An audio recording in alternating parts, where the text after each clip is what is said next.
Dahsyatnya hari kiamat, judul cerita kali ini. Pertama-tama dan yang lebih utama kita panjatkan puja-puji dan syukur kita kehadirat Allah Subhanahu wa Ta'ala. Sholawat dan salam semoga tetap tercurah kepada junjungan kita Habibana wa Nabiana Kanjeng Nabi Muhammad Sallallahu Alaihi Wasallam. Dalam suatu hadits diterangkan dahsyatnya hari kiamat itu adalah ketika seorang hamba waktu di dunia. Ketika telah dikeluarkannya ruh dari jasadnya, kedua matanya melotot, kedua lubang hidungnya keluar ingus, bibir dan jenggotnya sudah jatuh, keringat mengucur di keningnya, kedua telinganya telah tertutup, lidahnya sudah membeku sehingga tidak mampu menjawab dan juga berkata-kata, kedua matanya sudah cekung, otot-ototnya sudah kendor, persendiannya sudah putus sama sanak keluarganya dan kekasihnya sudah membenci dirinya dan kedua malaikat sudah meninggalkannya. Maka tinggallah ia seorang diri yang kebingungan dan berubah akal. Yang kemungkinan setan dapat masuk untuk merampas keimanannya pada saat yang dahsyat itu, yang pada saat itu pintu taubat telah tertutup. Maka pada waktu itu sebaiknya kalimat yang harus diucap ketika itu hanyalah kalimat syahadat, asyhadu alla ilaha illallah wa asyhadu anna muhammadur rasulullah. Adapun dahsyatnya hari kiamat ketika seorang hamba ditolak di akhirat, yaitu tatkala sangkakala ditiup maka bangkitlah semua makhluk dari kuburnya, dan seorang yang dianiaya berpegangan pada orang-orang yang menganiaya. Saksinya adalah para malaikat, sedang yang nanya adalah Allah Subhanahu wa Ta'ala, dan siksa itu ada di neraka jahanam sedangkan kenikmatan itu ada di surga. Dan setiap wanita yang hamil sama melahirkan kandungannya, engkau lihat manusia dalam keadaan mabuk padahal tidak ada sesuatu yang menyebabkan ia mabuk, akan tetapi siksa Allah lebih pedih dan anak-anak kecil berubah pada hari itu sebagaimana firman Allah dalam surat Al-Muzammil ayat 17, fakaifa tatakuna in kafartum ya maya alul wildana shiba.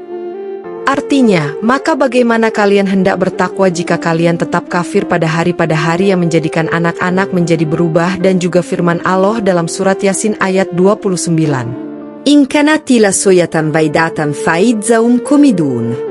Artinya tiada siksaan atas mereka melainkan dengan satu teriakan suara, dan firman Allah dalam surat Az-Zumar ayat 73, wasiqlaladzina taqaw robahum ila zanatu jumaro. Artinya lalu orang-orang yang sama takut kepada Allah mereka akan digiring ke surga dengan kelompok-kelompok. Ada yang mengatakan bahwa ada 7 sebagai saksi atas para makhluk, yaitu satu bumi sebagaimana firman Allah dalam surat Al-Zilzalah ayat 4, yaumaidin tuhadisu akhbaroha. Artinya pada hari itu bumi menceritakan beritanya 2 zaman sebagaimana yang diterangkan dalam suatu hadits, aku ini adalah hari yang baru dan aku menyaksikan apa yang kalian kerjakan. 3 lisan sebagaimana firman Allah dalam surat An-Nur ayat 24, yauma tasyhadu alaihim alsinatuhum. Artinya pada suatu hari lisan akan menyaksikan mereka 4 anggota badan sebagaimana firman Allah dalam surat Yasin ayat 65, watukalimuna aidihim watasyhadu arjuluhum bimakanu yaksibun. Artinya, dan berkatalah tangan-tangan mereka kepadamu sedang kaki-kaki mereka menyaksikan apa yang telah mereka lakukan. 5 malaikat yang menjaga sebagaimana firman Allah dalam surat Al-Infitor ayat 10, 12, wa inna alaikum lahafidzina kiraman katibina datya maluna mataf aluna. Artinya, dan sesungguhnya padamu semua terdapat malaikat penjaga yang mulia, dan sebagai penulis amal perbuatan mereka mengetahui apa yang kalian kerjakan. 6 buku catatan amal.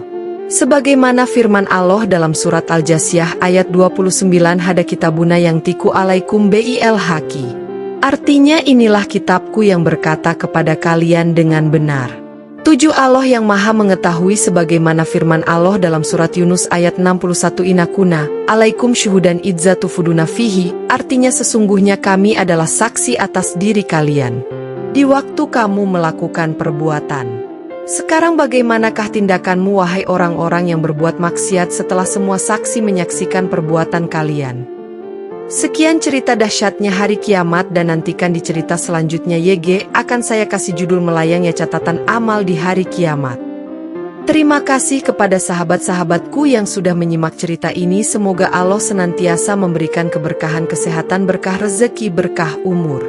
Semoga mata yang melihat, telinga yang mendengar, hati yang meresapi, semoga menjadi saksi kebaikan untuk kita semua di hadapan Allah Subhanahu wa Ta'ala. Akhiru kalam, assalamualaikum warahmatullahi wabarakatuh.